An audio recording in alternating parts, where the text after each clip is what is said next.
And that question off this right here is really fun for me, because like the intro, I teach kids, because of my inexperience, I teach the kids that are the most remedial, all right?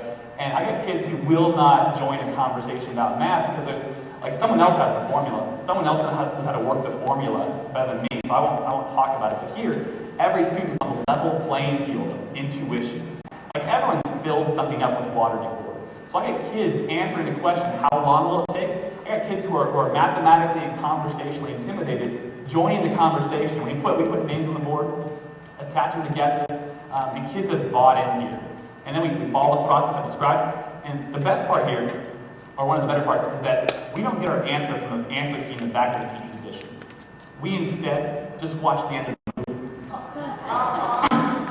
And that's terrifying, all right? Because the theoretical models that always work out in the answer key in the back of the teacher's edition, like that's great, but it's scary to talk about sources of error when the theoretical does not match up with the practical. Those conversations have been so valuable, among the most valuable.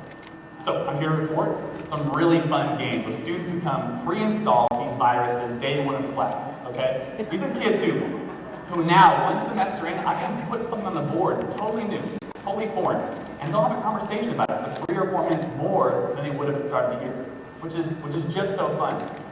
We're no longer averse to word problems because we've redefined what a word problem is. We're no longer intimidated by math, so we're slowly redefining what math is. This has been a lot of fun. I encourage math teachers that I talk to use multimedia because it brings the real world into your classroom in high resolution and full color. To encourage student intuition to that level playing field. To ask the shortest question you possibly can. And let those more specific questions come out in conversation. To let students build the problem, because Einstein said so. And to finally, in total, just be less helpful. Because the textbook is helping you in all the wrong ways. It's helping you, it's buying you out of an obligation for patient problem solving, for math reasoning, to be less helpful. And why this is an amazing time to be a math teacher right now is because we have the tools to create this high quality curriculum in our front pocket. It's ubiquitous and fairly cheap. And the tools to distribute it freely, their open licenses, has also never been cheaper or more ubiquitous. Okay, so a step toward the 21st century learning process, and also we know from lots of studies like this book called How People Learn. Is anybody familiar with this book? Yeah. So let's see how well he did according to the learning theory of our day. We know that learning in context from the real world is absolutely essential for good learning. Did he do a good job of that? He brought it into real. He got kids to care about it by the agonizing long wait for the water to come into the bucket. Did he use different kinds of models? Yes, lots of different kind of models, and asked the students to kind of develop their own models. So he used multiple modes of learning, and he worked, the whole group had to come up with theories, put it on the board, and they worked it as a social phenomenon. So he's following the dictates of good learning practices. So that takes us to number 4. This is a kind of particularly exciting thing for me. I've had the good fortune to work with the Hewlett Foundation. Heard of the Hewlett Foundation? Yes, some of you. They have been supporting 8 networks of schools, about 400 plus schools, that are doing more and more of this kind of learning. So, and they asked me to kind of come in and study them a bit and kind of find out what was common in the practices among all the schools, which is a really wonderful opportunity to talk about that. This is that one school I showed you earlier. Here are the 8 networks. Maybe some of you, does Portland have, I don't know about Portland, and does any one of these networks have a school here in Portland? Do you know anybody? Not sure. Beaverton has a big picture school. A big picture school? Yeah. In Beaverton. Got it. Okay, good. So, the first thing I did was took all their design principles, their list of design principles, and wordled them. You know what a wordle is, everybody? Yeah, the larger the word, the more frequency of that word. And this is what it looked like. It was kind of revealing.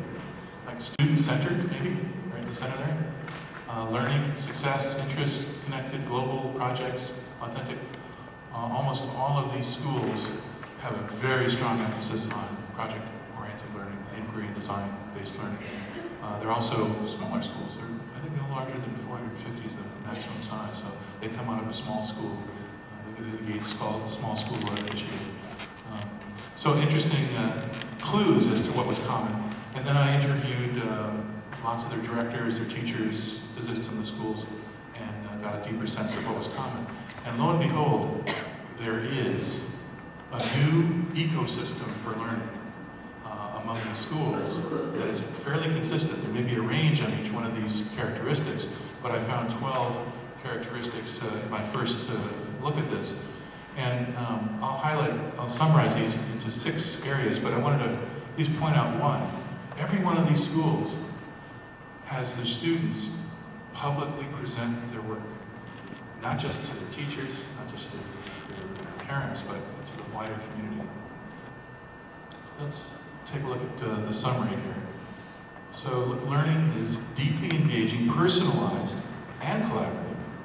And it's motivated by questions and problems, real-world issues, projects with a focus on quality student work. And I want to show you one example of a integrated science and art experience in one of these schools. And by the way, STEM plus A equals STEAM, STEM being science, technology, engineering, and math, add the arts, and it's STEAM. This is what we all need. We need more than STEM, we need STEAM, and Charles is going to talk later on this afternoon about this.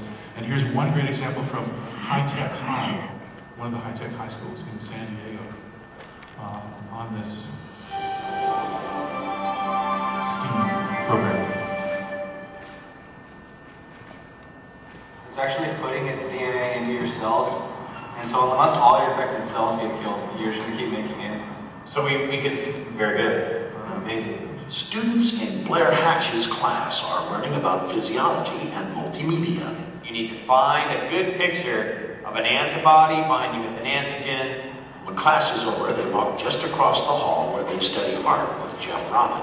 The easy way of making it look three-dimensional is to give everything a little bit of a shadow, like on the yarn, on the blood, everywhere, okay? The students are working on one project in both classes. We found good sources. We have 10 sources right now. And it's all about blood. All of our classmates are studying different aspects, like the art of blood and religions, and like AIDS. The blood project is something that students will specialize in anyway. Doing art around it, doing research around it, and presenting that research in an audio-visual format on DVD. What's going on here? That's the fat that builds up. Students are creating multimedia exhibits that will be displayed at a local art gallery and will promote blood donation. So let me tell you a little bit about the blood bank. San Diego Blood Bank Director Ramona Walker visits the class to provide background information. Has there ever been a time where the blood supply has been really low? Well, yes, actually. It's much more engaging when you do it this way, and when you actually get to do the project and create something at the end, and not only teach ourselves, but teach the community. Maybe you can put what it's about in that same kind of text here, and there, to balance it out. Robin makes sure students get their hands on every phase of the project, guiding them through the design and construction of the dioramas. So you can come in sideways. This is something that I think is real life. If they're going to get a job when they first get out of college, it's going to be doing something visual, it'll be something to do with the computer, and they're going to have to do something for their bosses to put together a presentation. And that's what this is about. Did Blair approve those writing things? Our scripts? Yeah. He hasn't looked at it yet. Show it to me before you start writing on this. This complex project has many interlocking assignments and deadlines to keep track of. It's so complicated, and planning it, just making it a calendar, what you're going to do every single day for a whole semester. With this, you have to be right on it, or all hell breaks loose. Hatch posts the curriculum on the school's website, and students turn in their work as part of their digital portfolio. They don't hand it to me, they post it, and they keep it as in their sort of virtual locker. The advantage of that for me is that at the end, you're going to see what this student did week 2, 3, 4, 5, 6, all the way down the line. So it's real process oriented. They'll send me a link to their DP every 2 weeks. It's the same link, but by sending it to me, they're saying they've updated and they're ready to be assessed. So I assess it by going and finding the things that are due. That's how we communicate. That's how I keep the student accountable. They're going to meet with you on Wednesday for posters, and then meet with me on Thursday for visual scripts. That's what it's Hatch and Robin meet every morning to coordinate the project. The fact that we have teachers coming in here an hour a day before the kids is the unseen structural feature that really makes this place work. We're trying to create an environment where all of our adults are engaged in learning together. You like the way the poster is, therefore we have the art. To get him to want to be partners with me and to do this, I've learned about iron and oxygen. So most teachers don't go out and learn another subject area, but you have to do that when you do this team teaching, project-based learning. The heart has to pump constantly, so it's important that you know when the other guy's teaching, but that makes you a lifelong learner as well, and then that's a good role model for students to see. Yeah, I like how it bounces back and forth. I've learned a lot about my own teaching practice by being interdisciplinary and thematic with another professional. It's creative, so it keeps me on my toes. For more information. Okay, so example of deeply engaging, personalized, and collaborative learning, motivated by what has been motivating learning since time immemorial, and we forgot about it in the last 10 years or so. What really motivates learning is questions and problems that we care about, so that have some kind of real-world relevance. And relevance, remember the quiz is coming. Relevance, Charles, for your presentation. And challenging projects with a focus on quality student work. This was true of many of these networks. And also, you've seen from this example, the teachers are learning designers. They're model learners, they're mentors, they're guides, and they're also school leaders.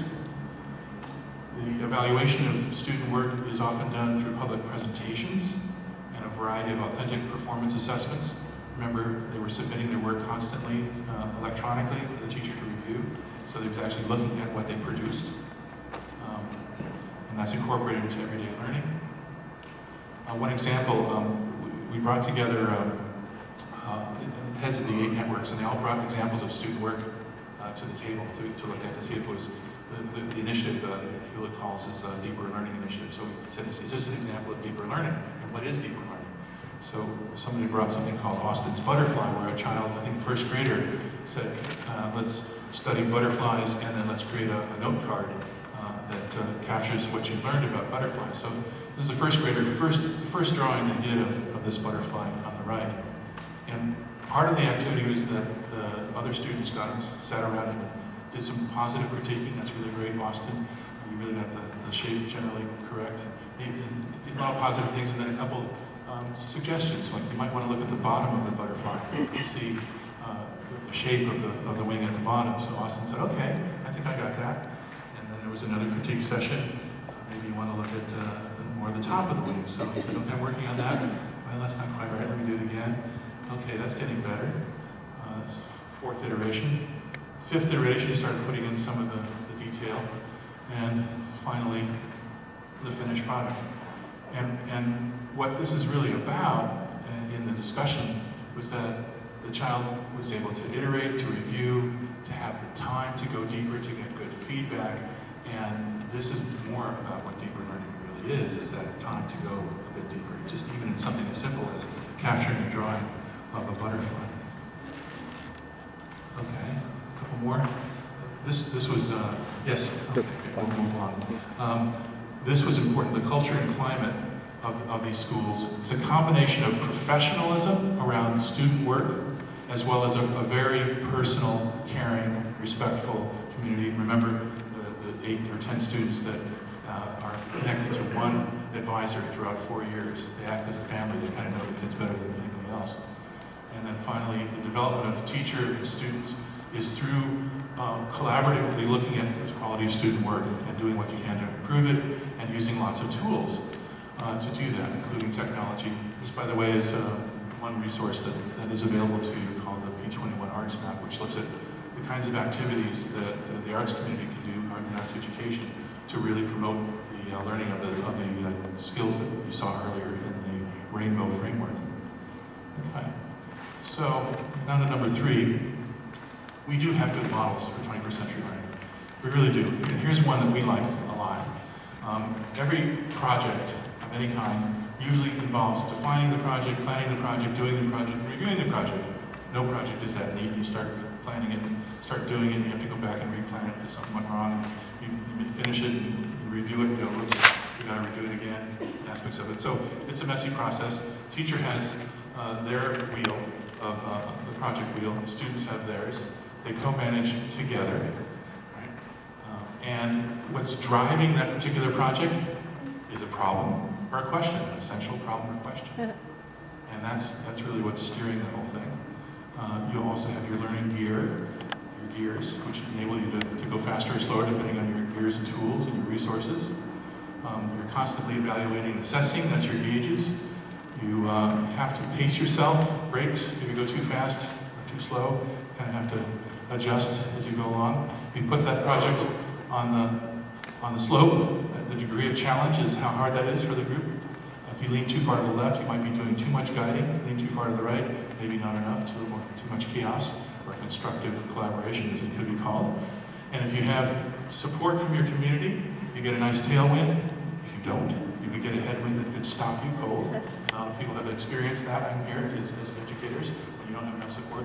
And of course the goal is that framework model that we talked about. So let's talk about the two themes here, and actually show you a clip that kind of combines creativity and engagement.